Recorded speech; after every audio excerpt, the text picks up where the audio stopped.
In 1951, a 21-year-old Warren Buffett drove across the country dropping in on companies unannounced.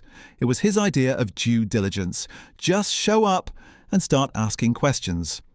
One stop was a barrel maker in Delaware, Ohio, in an industry the world had already written off. As Buffett himself put it, who knows anything about Cooperage anymore? Buffett was 21, working as a stockbroker back in Omaha. On a drive west, he pulled into Greif Bros Cooperage in Delaware, Ohio. With no appointment, the chairman met with him anyway, and Buffett spent hours talking barrels with a worker who ran a Greif outpost just to understand the business. Then he bought the Class A shares in the partnership with his father. By the end of 1951, Greif was his second largest position, $3,650. So, what was Greif? It once billed itself as the largest Cooperage company in the world. Founded in Cleveland in 1877, it made wooden staves, barrels and kegs, mostly slack barrels, the kind that shipped sugar, flour and produce. But there was a problem. Cooperage was a dying trade. Paper sacks, fibre, steel and aluminum drums were all taking its place, and everyone could see the trend would only continue. Most managers would have simply milked a dying business for cash. John Dempsey did the opposite. Dempsey was an accountant, barely in his 30s, who had seized control of Greif in 1947, buying up more than half the voting shares after the old chairman tried to lowball his family. Instead of riding Cooperage down, he pivoted, out of barrels and into steel and fibre drums, cartons and wire products, selling to the very same customers. He even bought back nearly a third of the company's stock. Here is why the stock was cheap.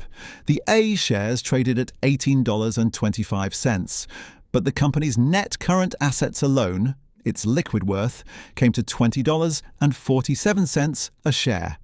You were paying less than the cash and inventory value, and tangible book value was $39.60 a share.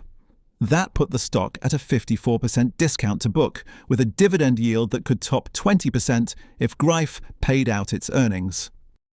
But in a dying industry, would those assets actually hold up? Two things said yes. First, Greif carried only about 2.5 months of inventory. No dangerous overhang.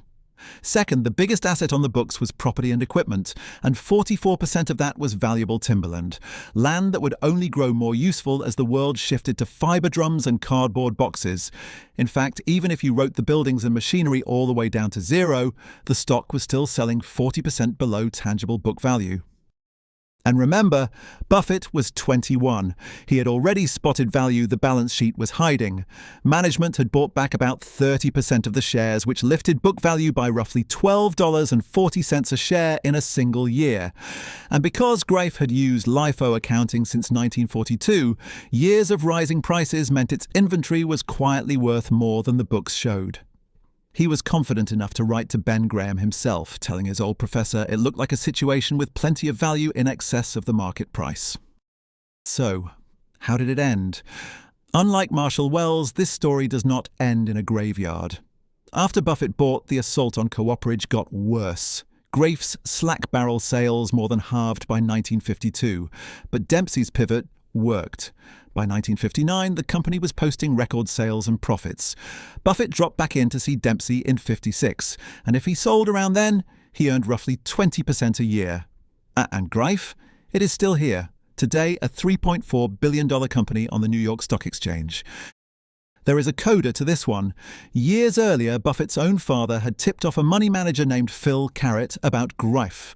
Carrot bought the stock in 1946, and then held it without ever selling until he died at the age of 101 in 1998. Over those decades, the split-adjusted price climbed from 68 cents to $36.50 a share.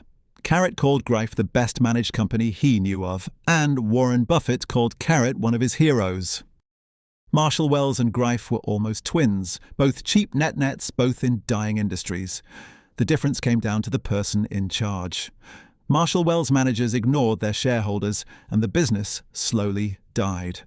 Greif's John Dempsey saw the future coming and rebuilt the company around it, which is why it is still thriving today. And yet, for Buffett, Greif was only a modest winner, about 20% a year. Good, not great. His real fortune would come later, from businesses with a bigger kicker. That was investment number 2. Next, another dirt cheap net under pressure. But this time, management takes the exact opposite path from Dempsey, and it will absolutely infuriate Warren Buffett. That is Cleveland Worsted Mills. Subscribe, and we will go through every single one in order.